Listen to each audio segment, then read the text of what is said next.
नमस्कार दोस्तों, मैं हूं Raju Saini, international business trainer and motivational speaker. दोस्तों मैं स्वागत करता हूं आप सबका आपके अपने यूट्यूब चैनल जिसका नाम है अ ग्लोबल एक्सपोर्ट, जहां पर इंपोर्ट एक्सपोर्ट की नॉलेज को क्रिटिकल नहीं सिंपल बनाते हैं। तो दोस्तों एक मैं डिफरेंट टॉपिक लेके हूं आपके लिए, बहुत इंटरेस्टिंग, कि अगर हम हमारा सेविंग अकाउंट है या करंट अकाउंट है, करंट अकाउंट में तो कोई इंटरेस्ट रेट मिलता भी नहीं, कोई इंटरेस्ट नहीं मिलता है। तो अगर सेविंग अकाउंट है, करंट अकाउंट है, उसके जो इंटरेस्ट रेट है उससे हम कैसे बेनिफिट ले सकते हैं और उसके इंटरेस्ट रेट को कैसे मैक्सिमाइज कर सकते हैं, यानी करंट अकाउंट, सेविंग अकाउंट और एफडी का एक साथ हम कैसे बेनिफिट उठा सकते हैं। तो इसी के लिए एक छोटा सा वीडियो मैं आपके लिए लेके आया हूं दोस्तों।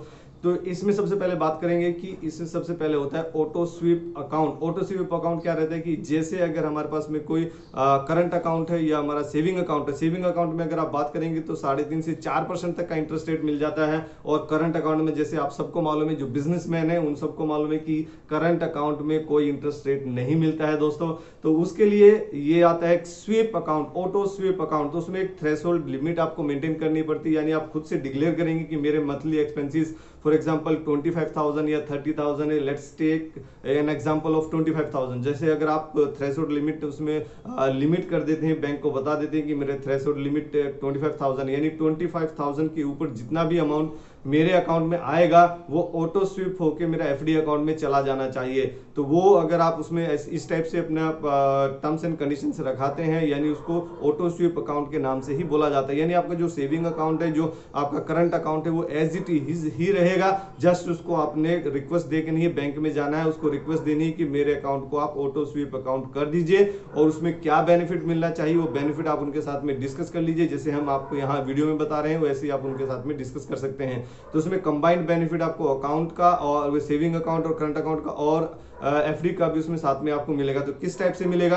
अगर उसमें आपको लिक्विडिटी है, लिक्विडिटी को भी आप उसमें एंजॉय कर सकते हैं। कैसे एंजॉय कर सकते हैं? जैसे अगर आपने थ्रेशोल्ड लिमिट अपना 25,000 का आपने रखा है, तो कभी भी मुझे कुछ भी अपना फैमिली के लिए कुछ खर्चा करना है, कुछ कपड़े लाने हैं, कुछ सामान लाना है, कुछ भी आपको निकालना है उस पर्टिकुलर मंथ में, यानी 30 डेज का जैसे टाइम पीरियड है, उसमें आप 25,000 विड्रॉ करेंगे तो आपको कोई पेनल्टी नहीं लगेगी। और अगर उसको आप थ्रेशोल्ड लिमिट को बढ़ा भी सकते हैं। जैसे अगर आपने ये सोचा है कि मुझे 25,000 से थोड़ा सा रिस्क रहेगा तो मैं 40,000 कर लेता हूं, तो 40,000 में आप कभी भी निकालो, कभी भी विड्रॉ करो, कभी भी आप उसमें डिपॉजिट करो, तो आपको कोई दिक्कत नहीं होगी। और फिर उसमें ये उनकी लिमिट रहती है, जो बैंक है वो 5,000 से कई बार 10,000 तक आपका एक ब्रैकेट बना देते हैं। यानी जिससे अगर आपने अपना लिमिट आपने सेट किया कि 25,000, तो 25,000 के बाद में जैसे अगर आपने आपका सैलरी आया नेक्स्ट मंथ का, तो उसमें कुछ अमाउंट एक्यूमुलेटेड हुआ, तो अभी उसमें जो भी 25,000 के ऊपर अमाउंट होगा वो अगर 5,000 से ज्यादा होगा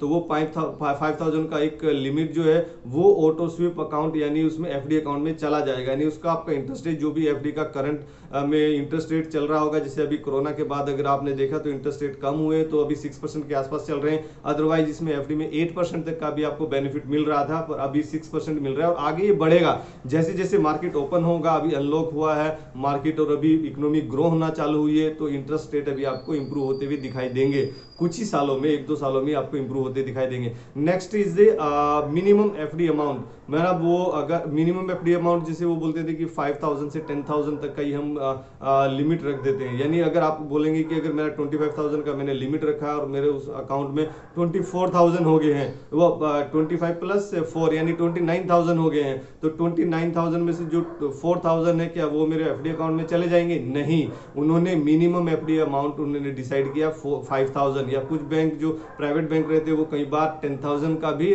मिनिमम एफडी अमाउंट रख देते हैं। तो जब तक आपके अकाउंट में सरप्लस 10,000 अमाउंट नहीं होगा तो वो आपका ऑटो स्वीप अकाउंट यानी आपके एफडी अकाउंट में नहीं जाएगा।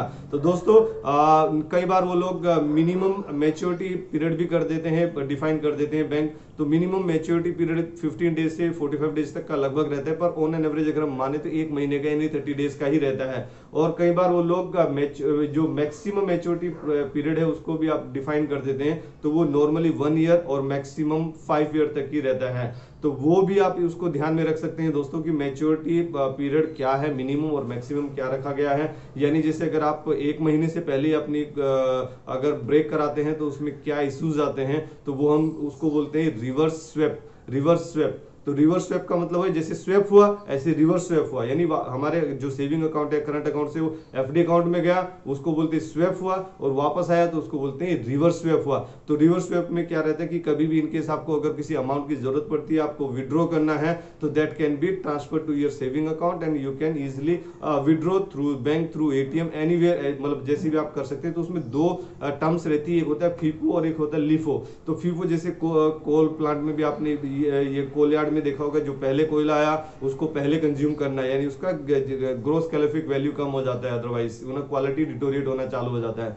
तो यहां पर क्या है कि लिफो बहुत इंपॉर्टेंट होता है। लिफो क्या होता है, लास्ट इन फर्स्ट आउट, यानी जो अभी अभी आपने अमाउंट डाला है, अगर आपको जरूरत पड़ रही तो उसी को अभी निकालिए। अदरवाइज क्या है, जो फीफो है यानी जो फर्स्ट इन हुआ वही फर्स्ट आउट हो, नहीं वो नहीं ठीक है। कैसे नहीं ठीक है, यानी जो फर्स्ट इन हुआ, यानी आपने अगर 6 महीना पहले कोई इन किया था उसको भी आउट करेंगे तो उसमें क्या है, एक्यूमुलेटेड इंटरेस्ट अच्छा बन गया आपको, तो उसको आप क्यों छेड़ेंगे, उसको मत छेड़िए।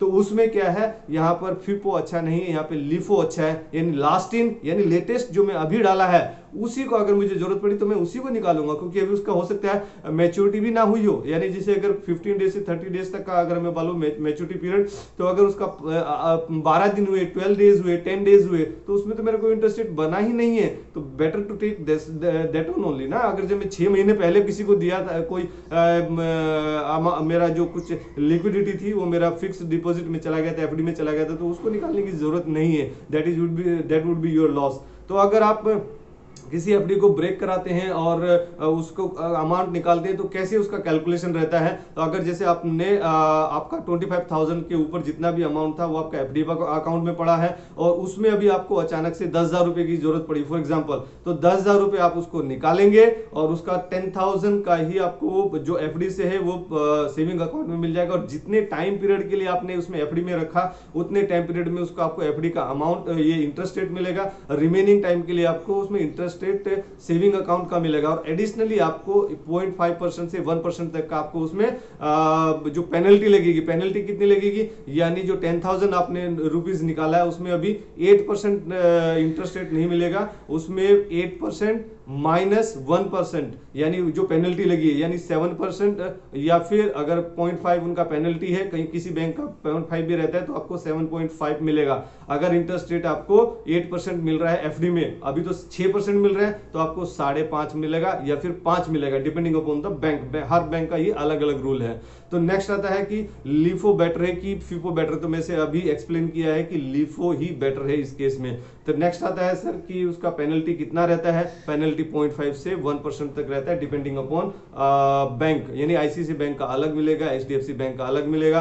तो दोस्तों ये था कि अगर आपका सेविंग अकाउंट है और करंट अकाउंट है, उससे आप बेनिफिट आप कैसे अपने इंप्रूव कर सकते हैं, आप इंटरेस्ट उससे कितना अच्छा कैसे ले सकते हैं। तो आप ऐसे ही अपने फाइनेंस को मैनेज कीजिए और अपने अकाउंट को अच्छे से मैनेज कीजिए, अपना इकोनॉमी को बूस्ट कीजिए और अपना जो कैपिटल आपके पास बचता है वो अपने बिजनेस में लगाइए और अपने आप ग्रो कीजिए, अपनी कंट्री को ग्रो कीजिए, और आप ग्रो होंगे, कंट्री ग्रो होंगी तो हम भी ग्रो होंगे।